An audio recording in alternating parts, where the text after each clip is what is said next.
Bonjour les profs! On le sait, la fin d'année scolaire est une période moins facile pour la motivation puis l'engagement chez nos élèves.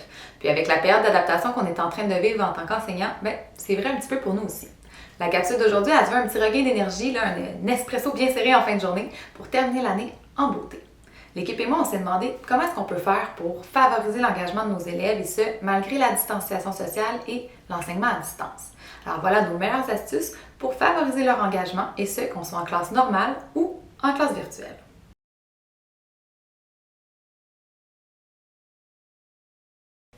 D'abord, bien choisir ses mots. Julien nous le rappelait dans son dernier article et c'est d'autant plus important maintenant qu'on est à distance de nos élèves. En s'adressant à eux par une affirmation, tout de suite, on leur signifie nos attentes élevées par rapport au travail qui les attend et on les invite à prendre leur posture de lecteur ou d'auteur dès le début de la leçon. Ensuite, vous pouvez donner une intention d'écoute à vos élèves. Si vous êtes en petit groupe, vous pouvez nommer chaque élève puis leur donner une intention d'écoute particulière. Donc, un élève pourrait être responsable des mots difficiles, alors qu'un autre élève va pouvoir être responsable du rappel de l'histoire, par exemple. Mais si vous êtes en grand groupe, vous pouvez donner une intention d'écoute à l'ensemble du groupe. Et ça fonctionne même si vous avez des leçons préenregistrées. Enfin, offrir son support et non l'imposer peut vraiment avoir un impact sur l'engagement de vos élèves et sur votre lien de confiance avec eux. Surtout si vous travaillez avec des élèves du 3e cycle. Des phrases comme « Est-ce que tu me permets de t'enseigner? » ou encore « Les lecteurs comme toi utilisent nos stratégies. Est-ce que tu aimerais ça que je te la présente? » Donc, ça remet ça entre leurs mains. Puis si vous avez peur que les élèves refusent, les élèves ne refuseront pas. Les élèves, parce que vous leur avez demandé la permission, bien souvent, ils vont vous donner leur accord puis ils vont vouloir votre soutien. En planifiant vos leçons, pensez à avoir une banque de questions efficace devant vous. Des questions qui nécessitent un haut niveau de réflexion pour vos élèves. Des questions comme « De quelle façon? Que remarques-tu? Quelle stratégie va devoir être utile ici? » Puis, allouez-leur du temps pour réfléchir. Trop souvent, on passe tout de suite à une autre question puis on les bombarde de questions. On ne leur donne pas le temps ni la chance de réfléchir. Par exemple, Benita, elle, ce qu'elle fait, elle va lancer une question. Elle ferme son propre micro, elle laisse les élèves discuter en grand groupe, puis quelques minutes après, elle va y revenir, puis avec un tableau, elle va aller noter leur réponse.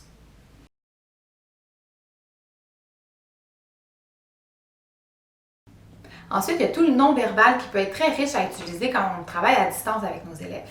Dans ma classe, on l'utilisait déjà souvent, puis ça les invite à tout de suite se mettre au boulot, même s'ils ne peuvent pas parler de vive voix.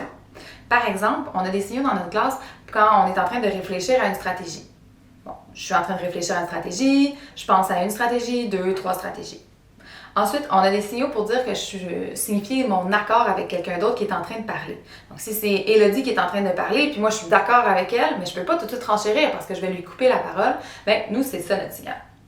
Ensuite, si je suis en train de, moi, faire une lecture à haute voix, puis mes élèves ils ont des mots de vocabulaire qui veulent me signifier qu'ils ne comprennent pas, pour ne pas me couper la parole, ils me font ce signe-là. C'est le V de vocabulaire, puis ça leur permet de me signifier que, moi, ça, je ne comprends pas. Est-ce qu'on a d'autres signaux? J'essaie de réfléchir. Le fameux pouce en l'air, pouce en bas, ça peut être intéressant. Hein? Donc, d'emblée, vous avez une vue d'ensemble à savoir si les élèves ont apprécié l'histoire, s'ils sont d'accord avec ce que vous avez dit. Donc, il y a plusieurs façons de le faire. Ensuite, l'engagement actif. C'est vraiment une partie de votre enseignement qu'il ne faut pas mettre de côté parce qu'on enseigne à distance, qu'on enseigne en distanciation sociale. Tout de suite, les mettre au travail, puis leur donner du temps là, maintenant pour le faire. Donc, leur demander d'avoir un calepin près d'eux, d'avoir un crayon près d'eux, d'avoir leur matériel tout prêt pour être prêt à se mettre à la tâche quand vous allez leur demander. Donc, si vous êtes en train de faire un travail d'auteur, vous travaillez sur les mots ou leurs phrases, qu'ils les aient leurs travaux tout près, puis donnez-leur du temps. Et ça, même si votre leçon est préenregistrée, vous pouvez le faire. Vous pouvez donner un petit 5 minutes, là, vous ne parlez plus, les élèves sont en train de travailler, puis demandez-leur de vous montrer aussi ce qu'ils sont en train de faire. Hey, montre-moi ce que tu as noté sur ton post-it. Autre chose, le visuel familier. C'est pas parce qu'on n'est plus dans notre classe qu'on peut pas essayer de la reproduire, notre classe. Donc, essayez de ressortir les tableaux d'ancrage que vous avez en classe. Faites-les ressortir en version miniature. Si vous avez la chance d'avoir votre caméra document, essayez de faire la même chose que vous faisiez en classe. Faites votre modélisation avec votre caméra document à distance.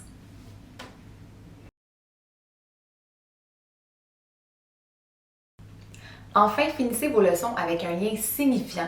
Il faut que les élèves aient envie de partager le fruit de leur travail. Ça peut être une note vocale par rapport à leur appréciation de leur lecture, une photo de leur pile à lire. Ça peut être une trace dans leur carnet de lecture qu'ils ont échangé, une discussion qu'ils ont eue avec leur groupe de club de lecture qu'ils vont vous partager par la suite. Mais c'est impératif que les élèves doivent avoir envie d'échanger, de partager avec vous leur réalisation.